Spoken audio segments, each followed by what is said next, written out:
नमस्कार, today Bihar news देख रहे हैं आप। मैं हूं आपके साथ प्रकाश सिंह। देखिए, पूरा बिहार इस वक्त ये जानने को बेताब है कि बिहार में चुनाव से पहले गठबंधनों के अंदर क्या चल रहा है। बिहार में महागठबंधन में सीटों के बंटवारे के फॉर्मूले क्या है। बिहार एनडीए में जो सीटों का बंटवारा हुआ, जो फॉर्मूला सामने आया, 101 सीट पर जेडीयू लड़ेगी, 101 सीट पर बीजेपी लड़ेगी, 29 सीट पर चिराग लड़ेंगे, 6 सीट पर मांझी लड़ेंगे, 6 सीट पर कुशवाहा लड़ेंगे। तो बातें बन रही है या फिर कुशवाहा के ट्वीट बताते हैं, मांझी के इस तरीके के अंदर खाने से जो खबरें आती हैं, वो खबरें अभी भी गठबंधन के अंदर जो है वो रार दरार ये स्पष्ट रूप से दिख रहा है। तेजस्वी यादव दिल्ली में है, मुकेश साहनी दिल्ली में है। दिल्ली जाने से पहले मुकेश साहनी ने यह कह दिया कि कुछ गठबंधन की थोड़ी सी स्वास्थ्य अस्वस्थ है, वो ठीक कराने दिल्ली जा रहे हैं। सारे डॉक्टर दिल्ली में हैं। तो गठबंधन में आखिरकार बंटवारे का फॉर्मूला क्या होगा। देखिए, दिल्ली में तेजस्वी यादव भी है, संजय यादव भी है, मुकेश साहनी भी है, दीपांकर भट्टाचार्य भी है, और दिल्ली में तमाम बड़े नेता कांग्रेस के भी हैं।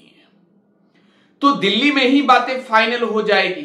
आपको मालूम है कि राउज एवेन्यू कोर्ट में आईआरसीटीसी स्कैम के मामले में लालू प्रसाद यादव, तेजस्वी प्रसाद यादव और राबड़ी देवी की पेशी थी।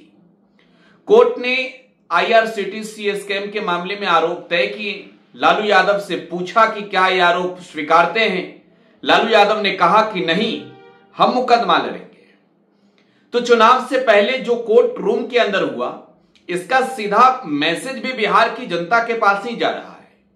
बिहार की जनता भी बखूबी इस बात को समझ रही है कि लालू प्रसाद यादव और उनके परिवार के खिलाफ ये सीबीआई ईडी का एक्शन तभी होता है, ये तमाम चीजें प्रक्रिया कानूनी तौर पर तभी शुरू होता है जब चुनाव की तारीख नजदीक आती है।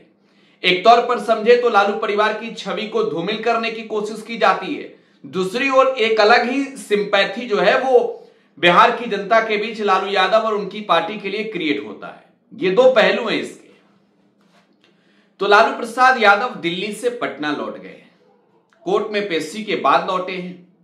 ये तय करके लौटे हैं कि लड़ेंगे, सीबीआई से लड़ेंगे, ईडी से लड़ेंगे, बीजेपी से लड़ेंगे, लड़ेंगे, सबसे पीछे नहीं हटने वाले।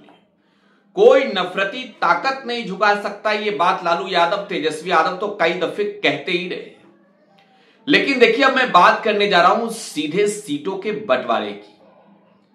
दिल्ली में सीटों पर महामंथन चल रहा है। तेजस्वी यादव ने दिल्ली में मल्लिकार्जुन खड़गे से टेलीफोन पर बातचीत की है। लेकिन इससे पहले मैं आपको बताऊं कि तेजस्वी प्रसाद यादव जब दिल्ली में है तो लालू प्रसाद यादव पटना पहुंच चुके हैं, और पटना में धराधर सिंबल जो है वो लालू यादव बांट रहे हैं। हम आपको ये तस्वीर भी दिखा रहे हैं। ये राजधानी पटना की ही तस्वीर है।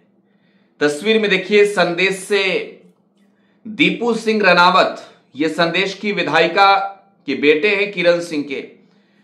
अरुण सिंह यादव आपको नजर आ रहे होंगे, दीपू रनावत के पिता हैं।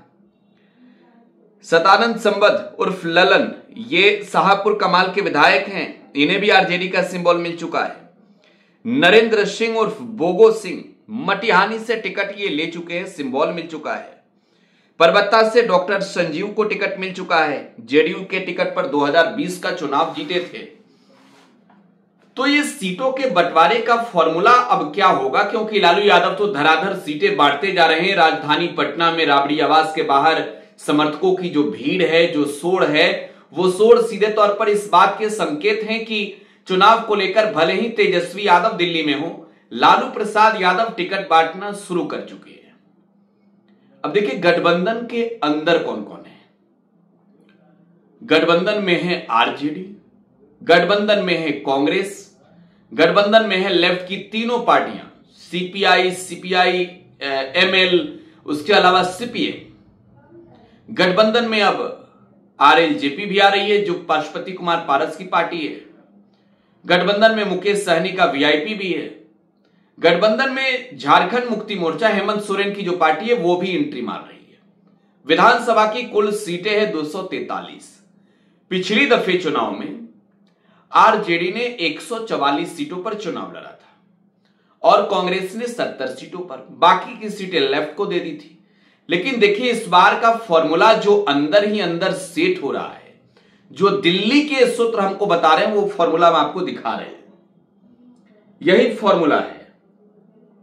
और सीटों के बंटवारे को लेकर आप ये समझ लीजिए कि यही रात अंतिम, यही रात भारी है।